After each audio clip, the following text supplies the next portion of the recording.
የቅኔው ዩኒቨርሲቲ ዲማ ጊዮርጊስ በምስራቅ ጎጃም ዞን በእነማይ ወረዳ ከአዲስ አበባ በ265 ኪሎ ሜትር፣ ከባህር ዳር በ222 ኪሎ ሜትር፣ ከደብረ ማርቆስ በ124 ኪሎ ሜትር፣ ከቢቸና ከተማ በ25 ኪሎ ሜትር፣ ከዋናው መንገድ 9 ኪሎ ሜትር ገባ ብሎ የሚገኝ ታሪካዊ ገዳም ነው። ዲማ ጊዮርጊስ በመጀመሪያ ደብረ ደማህ ተብሎ ይጠራ እንደነበርና ትርጓሜውም ራስ ወይም ጭንቅላት ማለት ነው ይላሉ የገዳሙ አባቶችና የአካባቢው ነዋሪዎች። ዲማ ጊዮርጊስ የተመሰረተው በአፄ አምደ ጽዮን ዘመነ መንግስት በ1297 ዓመተ ምህረት ሲሆን በአፄ ይስሐቅ ዘመነ መንግስት ደግሞ ገዳም ሆኗል።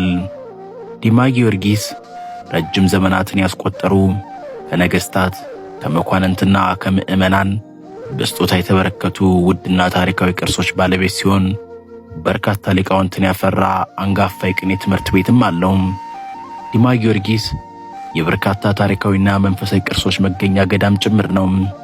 የአፄ ዮሐንስ አራተኛ የወርቅ ዘውድ፣ የወርቅ መስቀል፣ የአፄ ይስሐቅ የወርቅ ጫማ፣ የእባብ ቅርጽ ያለው የወርቅ ዘንግ፣ በስዕል ያጌጠ 4 ወንጌልና ገድለ ጊዮርጊስ፣ የንጉሥ ተክለ ሃይማኖት ጦር፣ የራስ መኮንን ካባና ሌሎች ምስጢራዊ ቅርሶች በገዳሙ ይገኛሉ።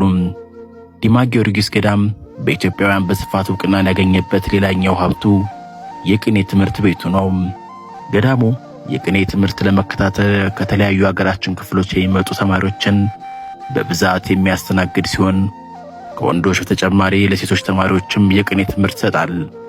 በዚህ ምክንያትም ብዙዎቹ ዲማ ጊዮርጊስን የቅኔ ዩኒቨርሲቲ በማለት ይጠሩታል። ዲማ ጊዮርጊስ ከሃይማኖታዊና ታሪካዊ ዕውቅናው በተጨማሪም በታዋቂው ደራሲ ክቡር ዶክተር አዲስ ዓለማየሁ ዝነኛ በሆነው ፍቅር እስከ መቃብር ልብ ወለድ ድርሰታቸው አንደኛው መቼት ሆኖ በስፋት መጠቀሱ በብዙ ኢትዮጵያውያን ዘንድ የሚታወቅ የማይረሳና ለማየት የሚያጓጓ ቦታ እንዲሆን አስችሎታል።